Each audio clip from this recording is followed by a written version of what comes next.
Little Melba and her big trombone. Spread the word. Little Melba Doretta Liston was something special. The year she was born was 1927. The place was Kansas City, where you could reach out and feel the music. The avenues were lined with jazz clubs, street bands, and folks harmonizing on every corner. All the hot music makers made sure they had a gig in Casey.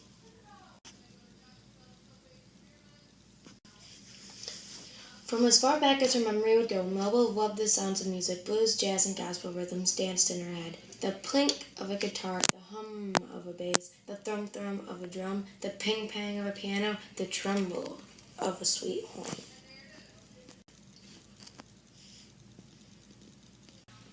Notes stirred and rhythms bubbled all through Melba's home. She couldn't get enough. Music was always on her mind. She daydreamed about beats and lyrics. Music was on Melba's mind at night, too, when she should have been fast asleep. Melba loved to hum along with the radio. Sometimes the music sounded so good, she kept her ear to the majestic and closed her eyes. She especially loved Fats Waller, with his growly voice and booming piano.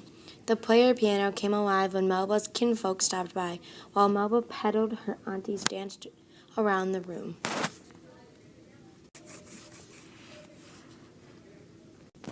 With all that music flying by, Melba wanted to create her own sounds. When she was 7 years old, she decided to sign up for music class at school. What instrument could I play? Melba wondered. At the traveling music store, Melba eyed a long, funny-looking horn. That one, she cried. It's beautiful. A trombone? Mama Lucille frowned. It's big, and you're a little girl. Please, Melba begged. Mama Lucille bought the shiny trombone on the spot. She couldn't say no to her only child. Melba beamed from ear to ear and squeezed her new friend.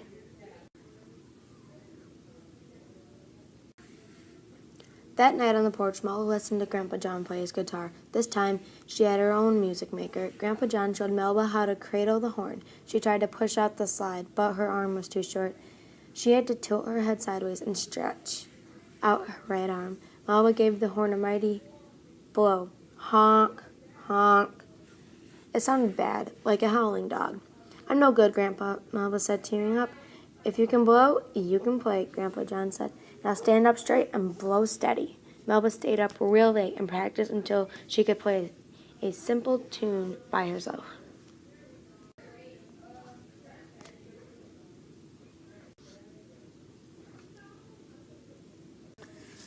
Even with her keen ear, teaching herself to play the trombone was no piece of cake. But Melba kept blowing her horn, getting better day by day.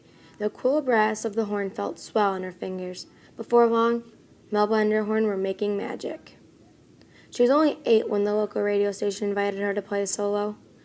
Mama Lucille and Grandpa John were so proud as they watched little Melba play her big trombone.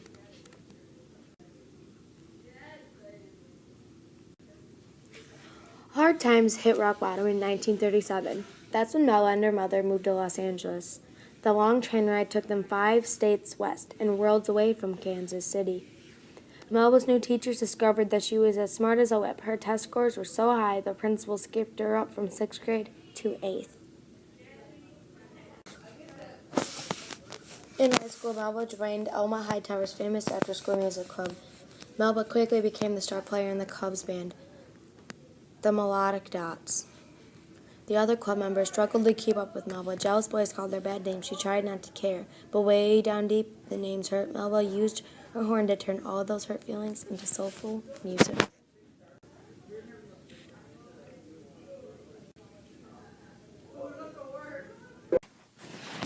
Melba's talent kept growing. She began writing music, too. Then in 1943, when she was 17, Melba was invited to tour the country with a new band led by trumpet player Gerald Wilson. Go meet the world, Mama Lucille said and hugged Melba goodbye. You have my blessing. Melba could feel it in her bones. The jazz scene was calling her name. Traveling with the band was a thrill. Each city from Salt Lake to New York was an eyeful of something new. Melba became a master musician. She composed and arranged music, spinning rhythms, harmonies, and melodies into gorgeous songs. And when Melba played the trombone, her bold notes and one-of-a-kind sound mesmerized the crowd. Still, Melba was only she was the only woman in the band. Some of the men were cruel, others acted as if she wasn't there. Melba let the music in her head keep her company. Rough times came when Melba traveled down south with singer Billie Holiday and her band. Some white folks didn't show good manners toward folks with brown skin. Hotel rooms were hard to come by. The band members often had to sleep on the bus. Restaurants didn't always want their business. In the clubs, audiences sometimes just sat and stared at the band or didn't show up at all. Discouraged, Melba almost walked away from her trombone for good.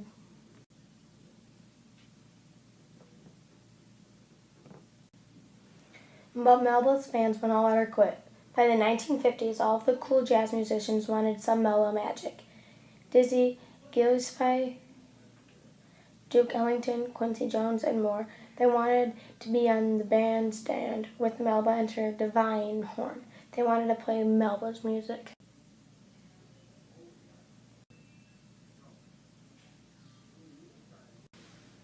Melba and her music trotted around the globe, dazzling audiences and making headlines in Europe, the Middle East, and Asia. All of her life, Melba kept composing and arranging music, kept making her trombone sing.